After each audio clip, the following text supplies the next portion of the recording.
Welcome back to the channel, folks. I am the challenged one. Made a lot of progress on this 57 Chevy that I'm restoring.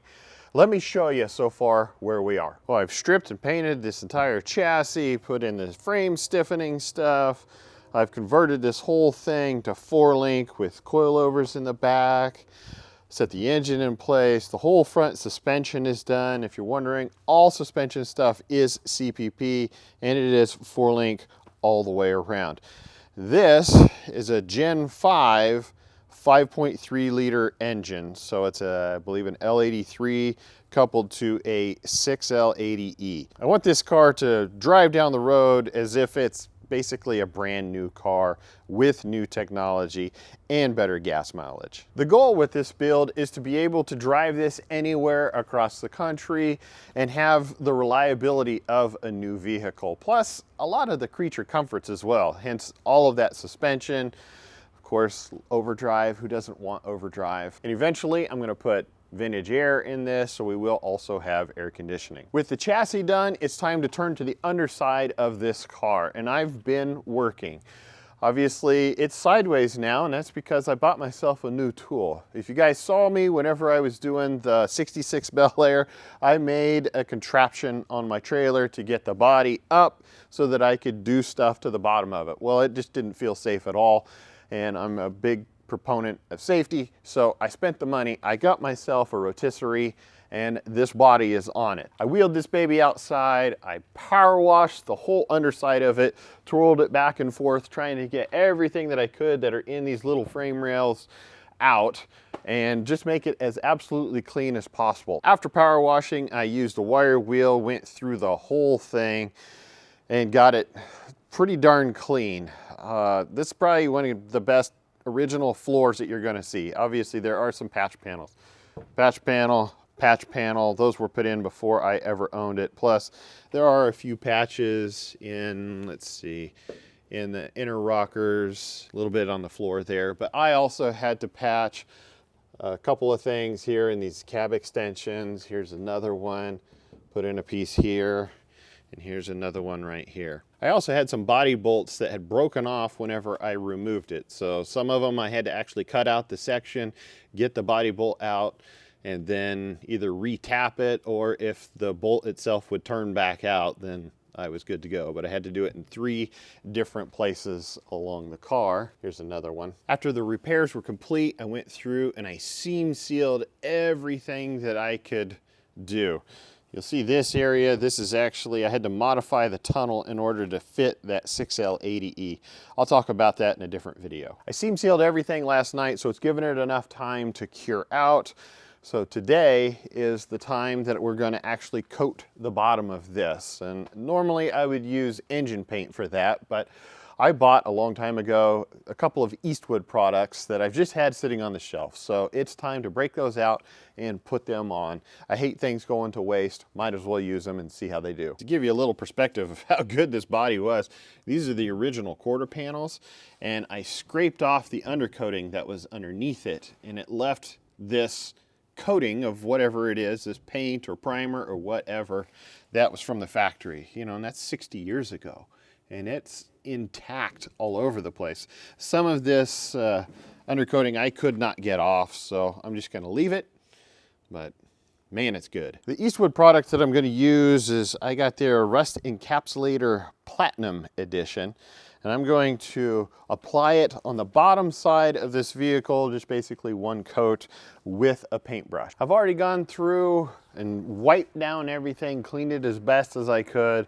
I've mixed up my paint. Actually thinned it just a little bit with some xylene, so we're gonna get started, and really it's just a matter of applying this stuff evenly everywhere. Bottom of this car is huge, so it's gonna take a while.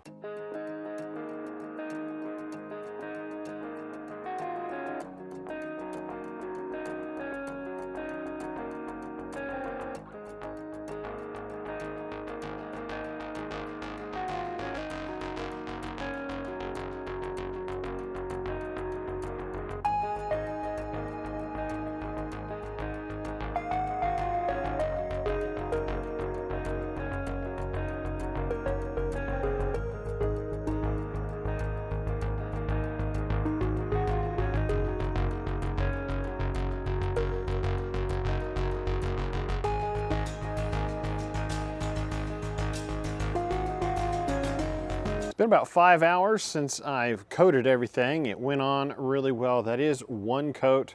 Just put it on, I don't know, semi-heavy. Had my kids helping me as well.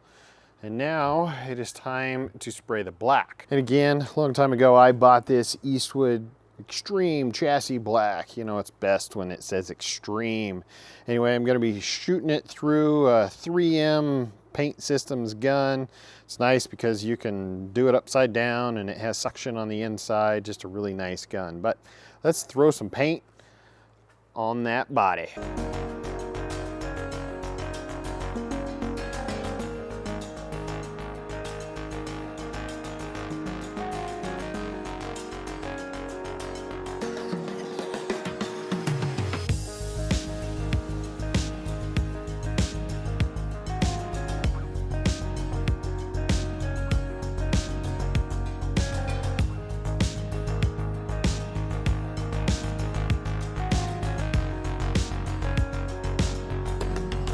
And here's the finished product. I sprayed it on Saturday. Today is Tuesday, so I've been giving it time to cure out. But you will notice that wherever the seam sealer is, it's still shiny. It's actually tacky there as well.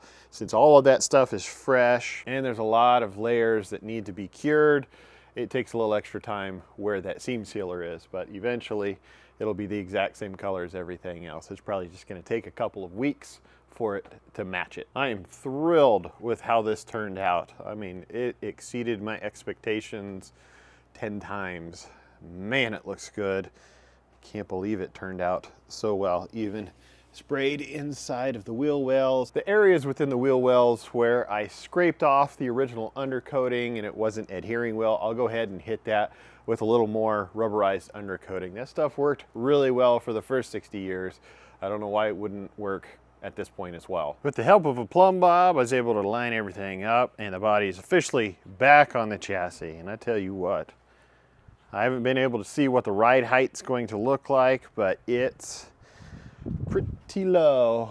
Grant you, the wheels, well, the tires that are gonna be on that are gonna be taller, so the back end will come up a little more, but we also don't have all of the weight in the car yet. I still have the back seat, the whole interior to put in, the fuel tank, the exhaust, all stuff that weighs something that's gonna pull that chassis even further down. So it's not intended to be a lowrider by any means, but it's gonna sit very, very nice. And of course, those coilovers give me all kinds of adjustment to get whatever we need fine-tuned front to back. And the engine sits in there pretty nice as well.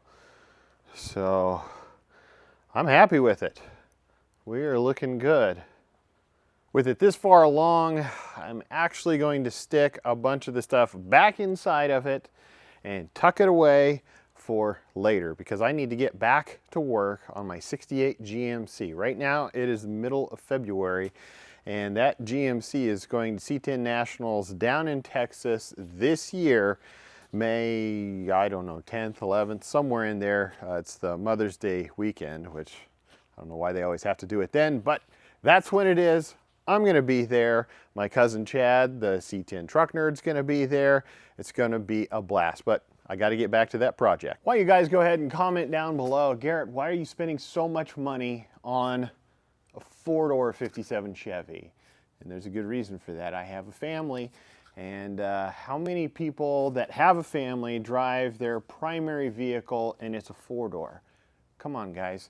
If you're taking your family places, four-doors are just wonderful. And these deserve love too. So why not make it the four-door that you actually want? You know, I drive around in these old vehicles and I get so many more looks in that 66 Bel Air than I do in the 2016 Honda Accord. Nobody even pays any attention to us. Everybody does when you're driving around a classic, and this will be no exception. You can already tell what the color is going to be. It's going to be bright red. If you found this entertaining or helpful, hit that like button down below, subscribe to the channel, and again, leave me a comment. Tell me what you guys are working on. Thank you guys for watching. Stay challenged, my friends.